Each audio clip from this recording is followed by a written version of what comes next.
So remember like a week ago when I said that this was going to be my last metagame recap for a little while? Well, I lied. Not on purpose, but just because I forgot with all the events that we've been having recently that the Magic Spotlight series took its first European road trip over to Utrecht this weekend, and it was another modern event where we got to showcase a lot of the same archetypes that we talked about at the previous regional championships that have been happening all throughout the last month or so over the course of the last few weekends. So if you aren't tired of modern talk quite yet, we are going to discuss how this MSS had the Orzhov Blink deck winning the entire event, and then going about and recapping the following topics in this video that will hopefully be a little bit more condensed version of my normal ones. And if it isn't, well, I'll find out after I'm done editing. But that means that we're going to be talking about the overall metagame breakdown of the room and looking at all the different archetypes of decks that were at Utrecht this weekend.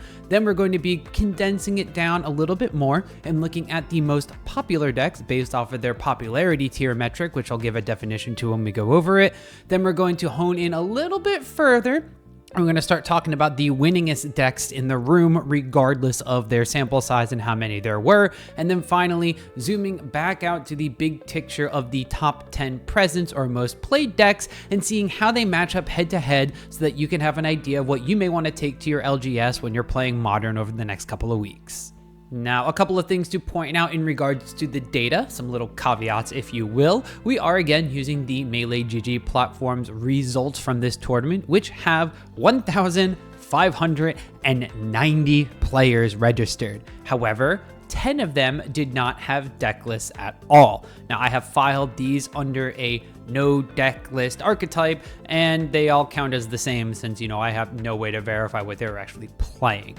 Other players did wind up having their decks labeled as all other deck lists, which I have gone through and assigned to their own correct archetypes. Now, speaking of, some archetypes have been renamed in cases where I caught them being misnomered because unlike some of the Star City events or the RCs, this MSS was being run where people were kind of putting in their own names for their decks, so it was a little more chaotic with things. So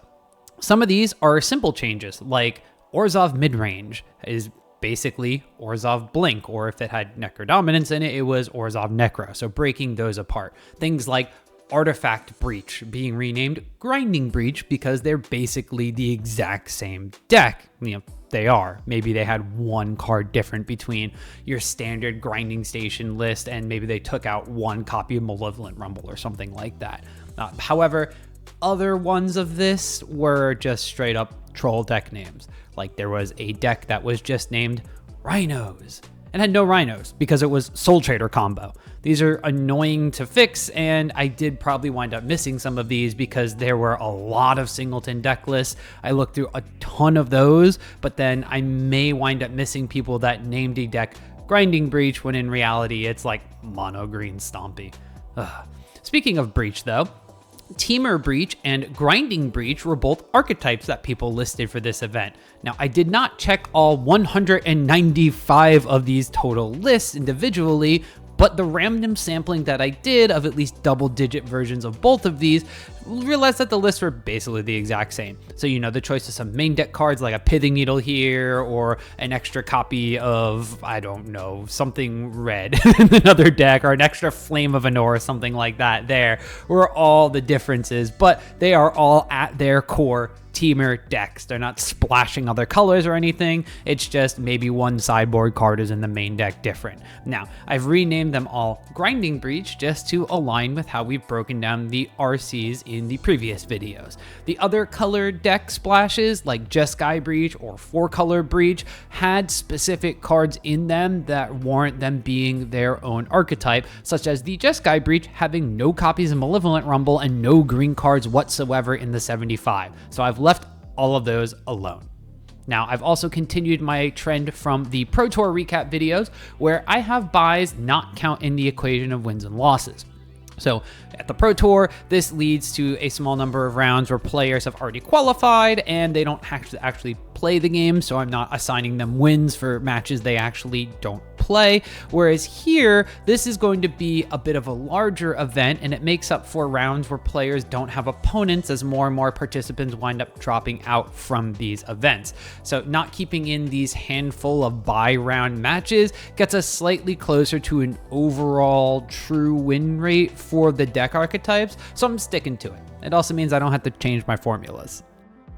Utrecht, as we mentioned, was a very large tournament where I was able to take all of the different decks in the room and cut it down to 180 different archetypes, which counts the no deck lists as an archetype, as you can see. Now, there were 81 different archetypes with a singleton copy in the room, which is 45% of the overall deck archetypes, which continues to show that Modern is a format where people really enjoy their brews and their pet decks. Although I fully admit that this category was also the one with the most troll names or deck lists, so I caught a handful and went down from over 90 in this category before actually curating it into what you see here.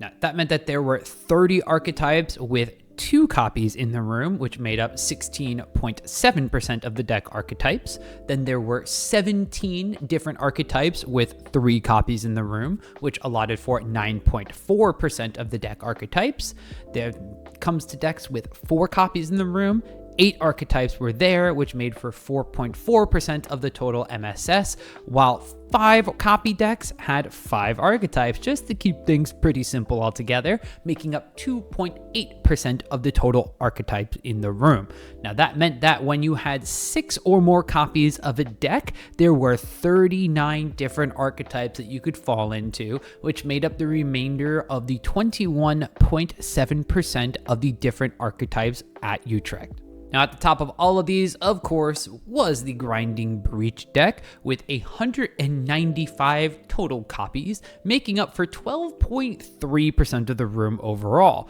which is actually only about half the metagame share from some of the US regional championships, which showcases either adaptation or people not wanting to buy into and play the deck that will most likely eat a ban towards the end of the month. Orzhov Blink is now solidly the second most popular archetype after winning the event and putting up 183 copies of its own for an 11.5% metagame share at the MSS. Also, Eldrazi Ramp was just as popular as some of the previous events with the 3rd highest overall metagame share, sporting 161 decks and 10.1% of the overall metagame share. Now, Boros Energy is hanging on to a top spot in players' hearts with 123 copies and a 7.7% of the metagame share, despite seemingly losing a lot of its pilots towards the other more fair deck in the format, which is the Orzhov Blink list. Now, Domain Zoo is continuing to creep back up there in overall play, thanks to its matchup spread, which we'll look at later on in the video for this specific event. Well, it had 80 copies at the MSS and a 5% metagame share at this event. Amulet Titan also put up 64 decks at the MSS with a 4% overall share of the metagame, having their bounce lands and Titans hit the battlefield and try to grind out a victory, while Dimir Mill shot up after Charlotte with 53 decks and a 3.3% metagame share, making it the more popular Dimir deck for the first time in what seems like years. Now, speaking of the other Dimir decks, Dimir Murktide, no longer named for the eyeball since, they've dropped it from most of the lists and just gone with the Dragon and the Frog, had 50 decks for a 3.1% metagame share, just underneath its Mill cousin. Now, Hollow One snuck into the top 10 most played decks with 40 copies overall and a 2.5% metagame share, while Ruby Storm also crept back up after seeing not a ton of mainstream Modern play since those Nadu days we all try to forget, with 26 decks and a 2.3% metagame share. Other interesting deck archetypes to note include Eldrazi Tron just outside the top 10 with 25 decks for a 1.6% metagame share, putting the Urza lands back in the deck unlike its ramping relative. Now, there are eyeball decks. The Esper Oculus deck, as the Dimir Eye splashing cards like Ketramos and some sideboard options, had 18 decks for a 1.1% metagame share overall. And Eldrazi Metalcraft archetype, which is not a crossover between Phyrexians and Eldrazi, as scary as that may be, but instead was a deck using Mox Opal with Chalice of the Void, Mystic Forge, and more to power out Karn the Great Creator, and the larger Eldrazi spells thanks to Ugin's Labyrinth, had 17 copies and a 1.1% metagame share at the MSS. Now, the mono green Broodscale combo came back after not really seeing play for a few events, not entirely sure why, with 15 copies and a 0.9% metagame share. And of course, I'm going to mention my current deck of choice because it is in the first column of here, Samwise Gamgee combo with 16 copies and a 1% metagame share overall.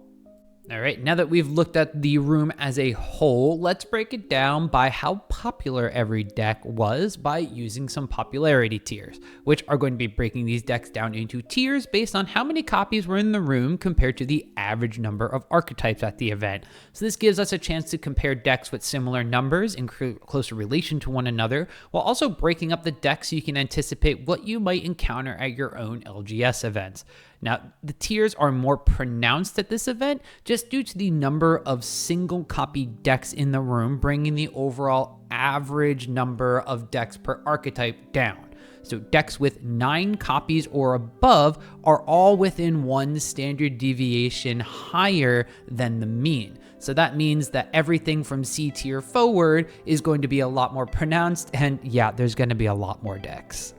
The S tier of decks actually has 4 different decks from the MSS, all of which are clocking in at over 100 copies apiece. And what you can expect, this is kind of the same decks that we've been seeing over and over again. It's just that with so many different decks in the room in Utrecht, they finally kind of all fall within the same tier of popularity level now. Of course, Grinding Breach still has one of the higher win rates out of this S tier list at a 52.4% win rate overall, whereas the Eldrazi Ramp and Orzhov Blink decks are having a little bit of a harder time, having a sub 50% win rate, with the Blink deck being pretty close to 50-50 overall. Now, the biggest kind of thing here is the Boros Energy deck being at an above 50% win rate for the first time in what seems like 2 or 3 major events, and a lot of this is going to be due in part to the adjustments that they've made in order to compensate for some of the other head-to-head matchups within this S tier of popularity. Now, we will go over a little bit more of the Boros Energy deck when we look at the head-to-head matchups for overall presence, but let it be known that the Energy deck's demise has been greatly over-exaggerated in Modern. Now, with multiple S tier decks, that does mean that some of the A tier decks have kind of been pushed upwards due to their popularity, but there are still 2 different A tier decks that are putting up some pretty good results. Domain Zoo, having an almost 52% win rate on the weekend, has been kind of going back up and up in popularity, and is something that a lot of people probably still have their cards from a couple of different iterations of Modern ago. So this one is probably going to wind up getting even more popular when people realize how good it's performing recently. Likewise, Amulet Titan and its dedicated player base is getting a little bit bigger, as now this deck has cropped up from C tier combo deck where the specialists like Dom Harvey were piloting it, to the B tier where a couple of other people kind of got in the know-how by reading the guide, to now being an A tier deck that you could basically expect to see at least one of even at your local event, putting up a 53.4% average win rate on the entire weekend.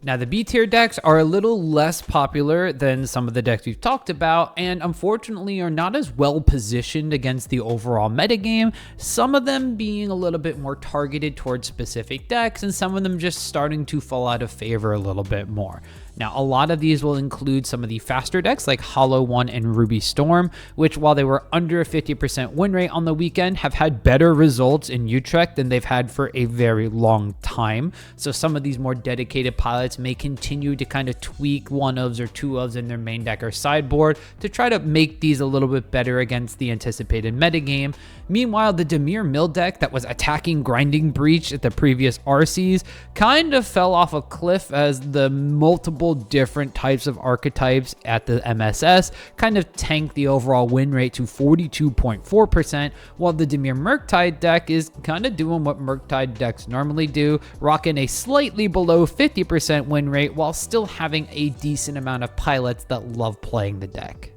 All right, now there's going to be a lot of these C tier decks, 19 of them to be specific, and I'm not really going to talk about absolutely all of them because that would take quite a while. What I am going to call out, however, is that with this many decks being in C tier, that means that it's going to be pretty difficult if you're going to a local Modern event to anticipate what your sideboard should really be geared towards, because these C tier decks are decks that you're probably going to see at least once or twice in like a 5 or 6 round RC type tournament, but it's very difficult to prepare your deck for 19 of these, let alone all of the other B, A, and S tier decks, which are 10 decks altogether as well. So looking at some of these decks, like the Samwise Gamgee combo, that is going to be a creature-based combo deck that is putting up 57.1% average win rate on the weekend, and can kind of have some overlap with some of the other hate cards. Likewise, the Mono Green Broodscale deck is going to be a creature-based combo that is putting up a 54.4% overall win rate this weekend. So I guess creature combo decks may wind up being in. Even Yawgmoth had an above 50% win rate this weekend. Some of the other decks of note are the Necrodominance decks. Orzhov Necrodominance specifically had a 53.8% win rate on the weekend at the MSS, continuing to display a little bit more dominance than the Blink deck, despite being significantly less popular than its brethren. Now, the Izzet Twin lists clocked in at C tier popularity here, but unfortunately put up a 29.2% win rate overall, showcasing that 2015 style Modern might not quite be up to snuff yet, although there are a couple of Wizard lists that are incorporating the combination of the Splinter Twin and the Deceiver Exarch combo into their list and putting up better results, although not nearly as popular as the tried and true classic. All right, time for one of my personal favorite parts of these breakdowns, which is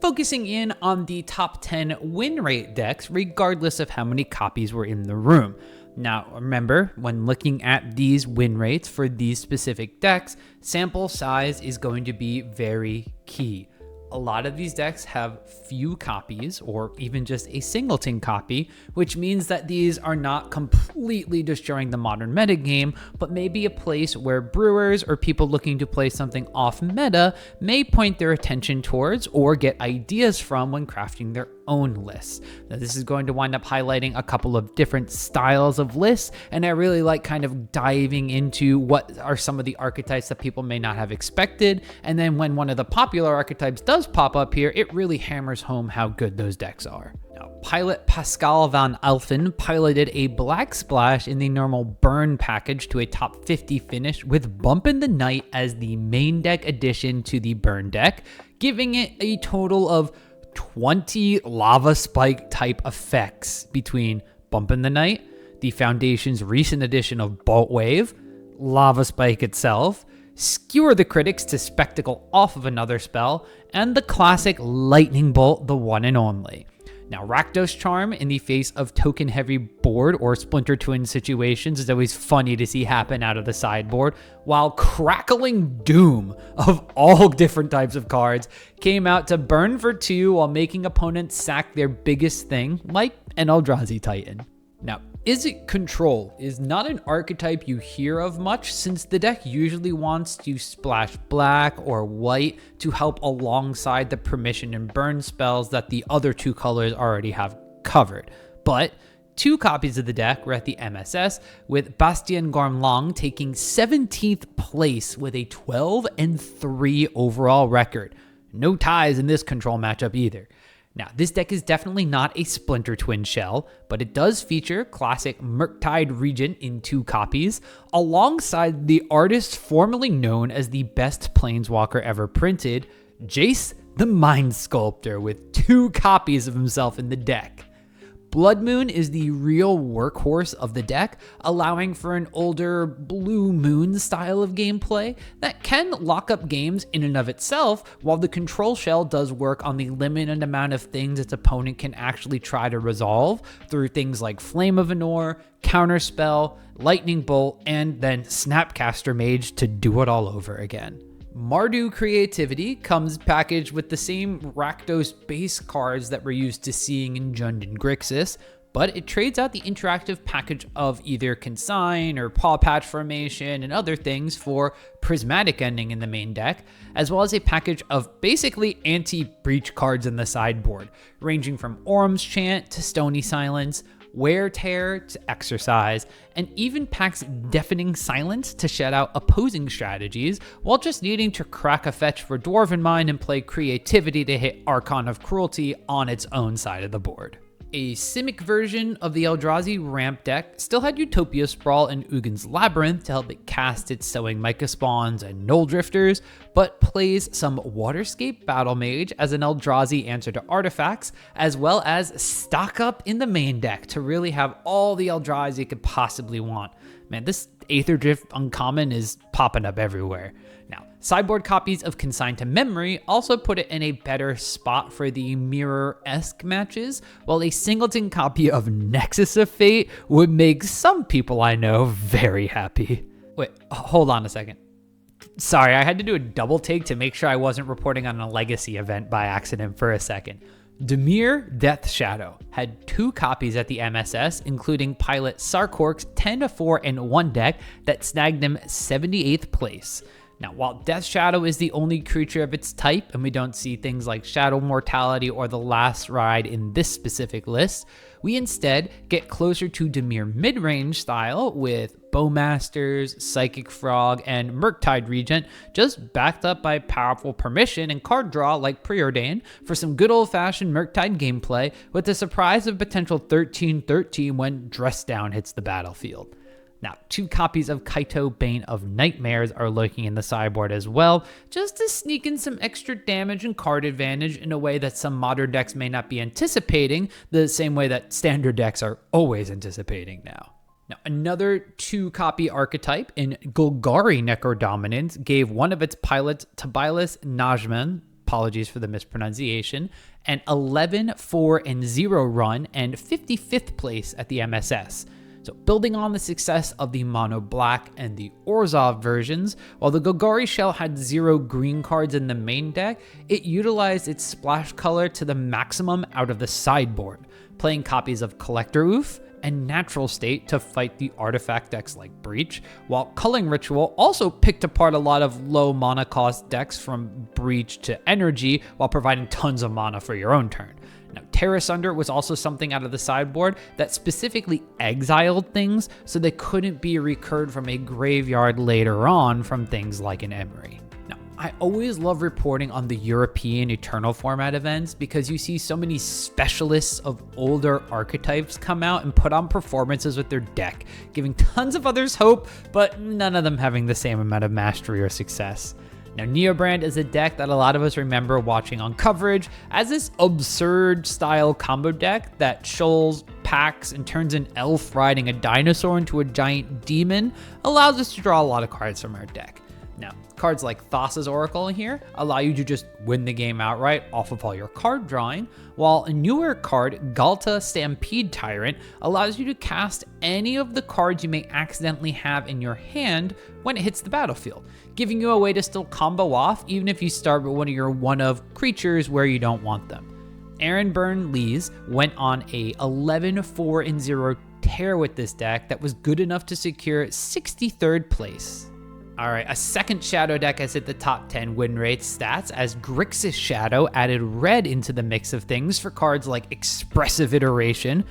almost forgot that one was modern legal for a second, and Molten Collapse alongside the Shadow, Frog, Murktide Shell, while also bringing back First Mate Ragavan into the fray. Now, Lorenzo Bellantini top-aided with a version of the deck that also played Modal Duskmourn's spell Untimely Malfunction in the sideboard as a way to hit artifacts, save their own creatures from targeted removal, or potentially force through the win with the can't block mode on a large board so that things like Shadow or the flying Murktide could just connect for lethal. Alright, so 2 pilots attended the Jerry T School of Deck Building for the MSS and played all 5 colors in their creativity decks, going for copies of Leyline Binding as well as Chain to the Rocks in their decks to really remove problematic things from the board. Now, Teferi Time Raveler was another main deck card worth running, as it could shut down an opponent or force their response so your creativity could resolve without issues the following turn.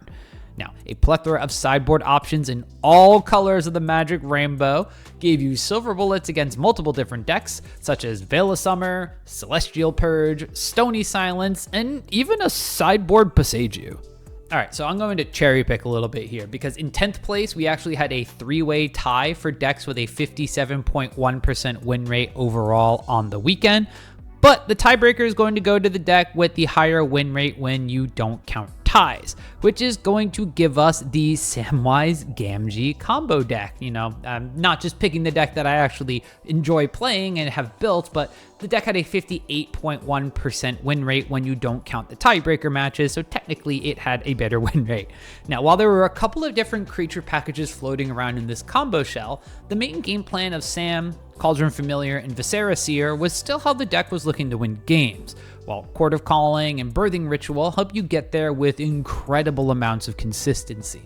Now, the top placing list in 23rd with an 11-3-1 record, however, was smashing the deck together with other archetypes. So you had Young Wolf, Yawgmoth, Thran Physician, Warren Soul Trader, Marionette Apprentice, and Gravecrawler all making the cut as one-ofs in the deck, which provided 3 different creature-fueled ways to win the game. Alright, now making sure that I'm counting correctly, that should round out the top 10 win rate decks, so let's shift gears a bit and instead talk about the top 10 presence decks and how they wound up doing in head-to-head games against one another by looking at their matchup matrix. Now, there are a lot of games here to look at thanks to having such a large event, but remember that this is not a be-all, end-all primer on how modern format plays out as a whole. You instead should use this information for your own deck selection for upcoming events and pick a deck that you'd enjoy playing based on its general position against the other decks that you're likely to see at your event. Grinding Breach, to no one's surprise, continues to have a close to 50% or higher win rate against all of the top decks in the room. And while some lists are able to attack it on a couple of different axes, such as trying to hate it out the way that Boros Energy is doing, or simply putting up a game plan they aren't as prepared to deal with like Dimir Mill while the Breach deck is milling itself, these numbers in head-to-head matches are not overwhelmingly favored for those decks, which makes it hard to argue against playing Breach yourself if you already own the cards and you're tryharding at a local event. Now, the main piece of advice that I can give you here, don't buy into the deck, since with numbers like these and a ban announcement at the end of the month, it's very likely to see something from this deck leaving the format, and it would kind of feel bad to buy into the deck, play it for about a week and a half, and then wind up losing the deck entirely. The one thing that you could potentially buy are Mox Opals, because if you think that is not getting banned, you can still play around with it in a bunch of different decks that are not necessarily top tier, but still get your money's worth as far as gameplay goes. Orzhov Blink won the event and continues to grow in numbers, but it doesn't look to have the greatest matchups at the top of the metagame. Now, not having a solid winner against Breach is one thing, but struggling against the other popular decks like Eldrazi and Energy isn't the best thing ever either. Granted, both of these aren't that far under 50%, so it's not like the deck is hard countered by the top metagame decks. Instead, Blink is really picking up steam in the lesser played matches, or, the field, air quotes, of decks, and picking up points against decks targeted at the other top decks like Breach. Now, Blink continues to be the king of the quote-unquote fair game plans, so if you're expecting a lot of other decks like this, like Zoo or Murktide, this might be your time to shine by packing the Blink deck. Eldrazi Ramp is falling a bit more in win rate, as every deck under the sun seems to be splashing 3 or 4 copies of Consigned to Memory, as well as just coming up with game plans that aren't as hindered by dropping a Micah Spawn on early with full kicker, as evidenced by the low 27.3% win rate against the Dimir Mill decks. Honestly, a sideboard Emrakul helps here, at least until they extract it. But the deck's still finding it hard to keep up with decks like Amulet Titan, Ruby Storm, and even Hollow One, as the decks get faster and more quote-unquote unfair to try to contend with what Breach is doing. A matchup where Eldrazi was actually pretty close to even on this event, making up a decent amount of its win rate. So Boros Energy has put up a bunch of different lists in the last few events, but it still centers on the same core package of cards, allowing for the deck to adapt a bit to the expectations it has for said event. So basically, you have a couple of flex slots that you can move around in your list. So this time around, it made the call against Breach and paid off by having an almost 52% win rate against the most played deck at the event, while not really sacrificing much in the matchups against the other two top decks in Orzhov Blink and Eldrazi Ramp. Now, Energy had a really good win rate across the entire weekend, although it still had its harder matchups like Domain Zoo and the Dimir Murktide decks, and not having the right configuration of cards this time around to consistently shut down the Hollow One decks that popped up. Now, mentioning Domain Zoo, that deck did not have a great weekend into the Breach or Blink shells, but absolutely devoured the mill decks. Honestly, it's been a long time since I've seen a deck with such a high win rate in double-digit matches played. So Zoo will love to keep seeing these crabs on turn 1. But despite a few hiccups in the top Presence decks, such as a 37.5% win rate against Dimir Murktide and a 35.7% win rate against Ruby Storm, Zoo had a really solid overall performance this weekend by beating up on, again, that field of decks at the MSS. Amulet Titan continues to put up numbers and results both, boasting the highest average win rate out of all of the top 10 Presence decks at Utrecht. Now, an almost 50-50 matchup with Breach, while eating up two of the other S-tier popularity decks, no doubt helps this a lot, as that accounts for 35.9% of the matches it played this weekend. But Titan also had a good showing against Zoo, Hollow One, and Ruby Storm, being unfair in air quotes to one of those decks, and faster than the other combo decks on a more consistent basis. Now, the uptick in counterspell decks from the Dimir side of things may put a damper in Titan's plans for modern domination if Murktide and Mill continue to get more popular at events.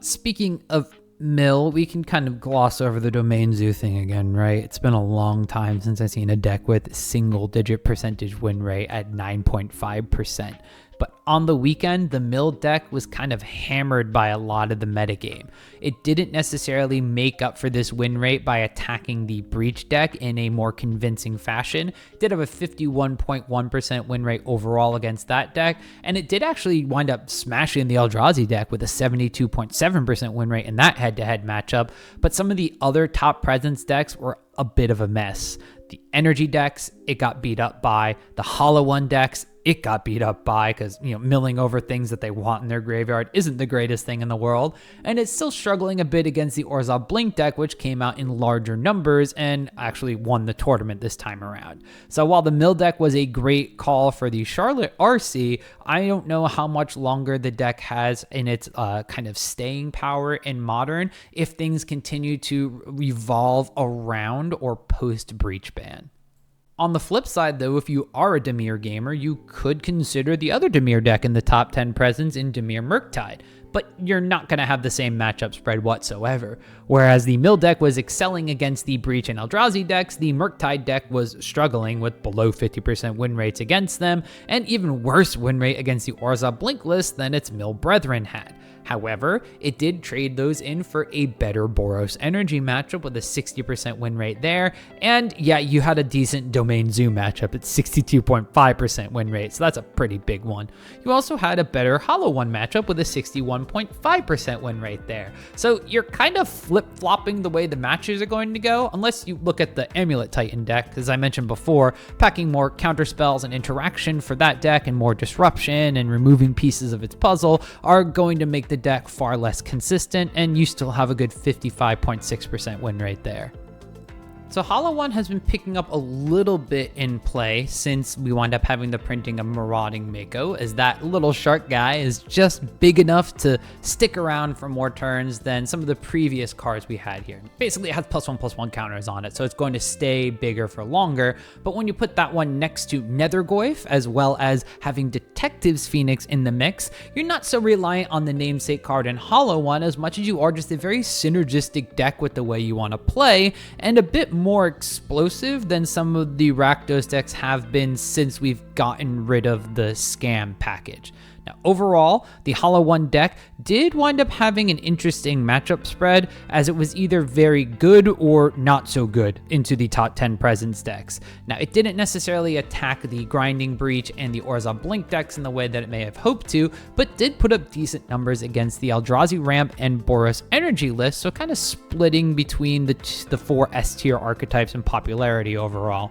Now, where the Hollow One deck did kind of struggle was against the Domain Zoo and Amulet Titan lists as well, with a 38.9% win rate in both of those head-to-heads with 18 matches played in both, so it's not necessarily fast enough to go under the Domain deck doing some unfair mid-range stuff, or kind of close to fair if you put it that way, or underneath the Amulet Titan deck doing more unfair combo stuff in the head-to-head matchup. It did, however, demolished the Dimir Mill list, having a 76.9% win rate overall. So while I think the Hollow One deck is definitely going in on the discard plan and everything and can have kind of stumbly starts in and of itself, packing a sideboard that has more interaction for decks that you anticipate playing against and making the deck a little bit more of a mid-range shell with a combo-y start to it can answer some of these head-to-heads.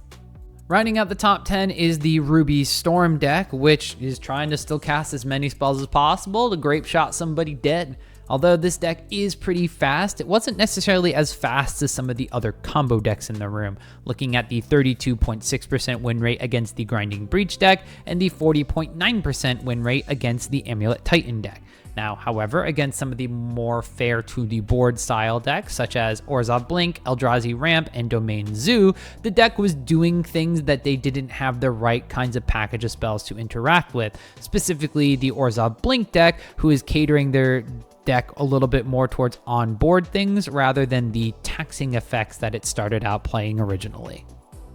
So I guess it turns out at the end of everything, I didn't necessarily keep this video too much shorter than I normally do, but there was a lot to talk about in the Magic Spotlight series in its first overall trip to Europe, especially in a modern format where Grinding Breach was kind of the de facto best deck in the room, and while the results still wind up putting up the fact that that may be the case and may be true, there are still a lot of players, especially in Europe, that wind up playing a bunch of different deck archetypes, especially when it comes to the Eternal formats like Modern and especially Legacy. So it's been really cool to kind of go through some of the decks that we don't see as often, as well as just the ways that the metagame is slowly adapting to the top tier decks of the format and seeing what other archetypes are kind of rising up to combat those, at least for the next couple of weeks before we get a ban announcement at the end of March. Now, if you enjoy going through all of this modern content like I have, leave me a comment down below as to what decks you are looking at, or you can always talk about ban discourse in the comments as well, even though that's pretty much everywhere.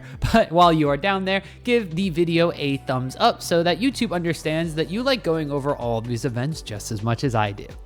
Now, speaking of, you can also join my members list over here. And I do want to give a quick shout out to my members as they support this video specifically, as well as all the videos on my channel through their monetary donations. Now, if you want to be able to get access to member exclusive perks, such as Discord access to chat my ear off about decks while I should be working, or just kind of more personalized deck text to have me help you build a deck for a format that you want to play in, or just at your LGS or something, you can click join below the video or on my YouTube homepage in order to show your devotion as well. Now, of course, you can always just tap that subscribe button. I love that. So you can stay up to date on the latest deck techs, metagame analysis like this, and just in general, Magic the Gathering content from me.